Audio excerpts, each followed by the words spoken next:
کہ نام آپ کا لینا اور تعلیمات اپنے بابوں کی سکھانا، چندے اللہ اور اس کے رسول کے نام کے اوپر اکٹھے کرنا، اپنی تجوریاں بھرنا اور اسلام کا نقصان کرنا، یہ کہہ کے کہ قرآن حدیث ڈائریکٹ نہ پڑھنا گمراہ ہو جاؤ گے، یہ رسول اللہ کو تکلیف دینا نہیں ہے۔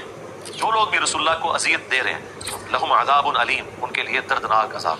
منافق تو ہر وقت اس بات سے ڈرتے رہتے ہیں کہ کوئی ایسی صورت نہ نازل ہو جائے کہ وہ ان کے دلوں کے اندر چھپی ہوئی جو منافقت ہے وہ اہل ایمان کے سامنے ظاہر کر دیں۔ میں ایسے لوگ بھی ہیں جو رسول اللہ کو اذیت دیتے ہیں، استغفر اللہ۔ ابن مسعود کہتے ہیں کہ حضور کے زمانے میں منافق بھی مسجد میں جماعت سے نماز پڑھتا تھا، حتیٰ کہ وہ بیمار بھی ہوتا نا تو دو بندوں کے سارے مسجد میں آتا تھا۔ کہیں لوگ یہ نہ سمجھیں کہ یہ منافق ہے اس لیے نماز سے پیچھے رہ گیا۔ اس لیے بخاری مسلم میں ہے نا کہ عشاء کی اور فجر کی نماز منافقین پہ بھاری ہے، کیوں؟ اس کے لیے قربانی کرنی پڑتی۔ انہیں کیا پتا تھا کہ ایسے خوش نصیب کروڑوں مسلمان ہوں گے پاکستان میں جو صرف شناختی کارڈ میں مسلمان ہوں گے، نہ نماز پڑھنے کی ضرورت ہے نہ پاک رہنے کی ضرورت ہے۔ استغفر اللہ۔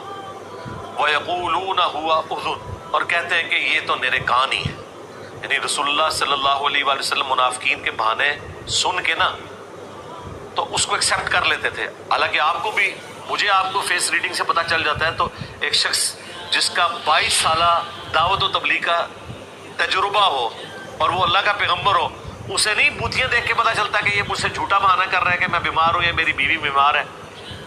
جھوٹ بولتے ہوئے آپ کانفیڈنس لوز کر جاتے ہیں۔ لیکن نبی علیہ السلام کو کوئی غزوہ تبوک پہ آ کے کہتا تھا نا، نام لکھے جا رہے تھے سب کے کہ یا رسول اللہ میں تو نہیں جا سکتا، میرے ساتھ یہ مسئلہ ہے، تو نبی علیہ السلام وہ بہانہ قبول کر لیتے تھے اور بجائے حضور کی شرافت اور رحمت سمجھنے کے باہر آ کے باتیں کرتے تھے، اے میرے کان نہیں ہے۔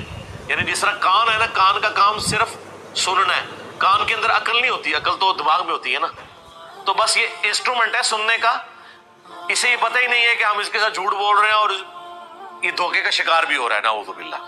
تو یہ کہتے ہیں اور رسول اللہ کو تکلیف دیتے ہیں یہ بات کہہ کے، ظاہر حضور تک بھی پھر پہنچ جاتی تھی۔ اب جدھر وہ گپے مار رہے ہوتے تھے تو سارے تو 2 نمبر قسم کے کلمہ کو مسلمان نہیں بیٹھے ہوتے تھے نا، منافقین، بیچ میں کامل ایمان لوگ بھی ہوتے تھے، آگے حضور کو شکایت بھی لگاتے تھے، یا رسول اللہ یہ باتیں کر رہے ہیں۔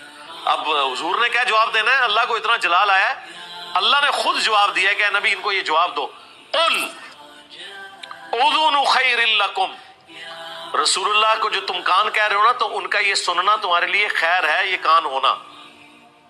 یؤمن باللہ و یؤمن للمؤمنین، نبی علیہ السلام اللہ پر یقین رکھتے ہیں، یعنی ان کا اللہ پہ یقین کامل ہے کہ اس طرح کی حرکتوں سے مجھے کوئی نقصان نہیں ہونے والا، اللہ نے میرے ساتھ وعدہ کیا ہے میرا دین غالب ہوگا۔ یہ نبی وہ ہے کہ یہ اللہ پر ایمان رکھتا ہے جیسا کہ ایمان لانے کا حق ہے، اللہ پہ یقین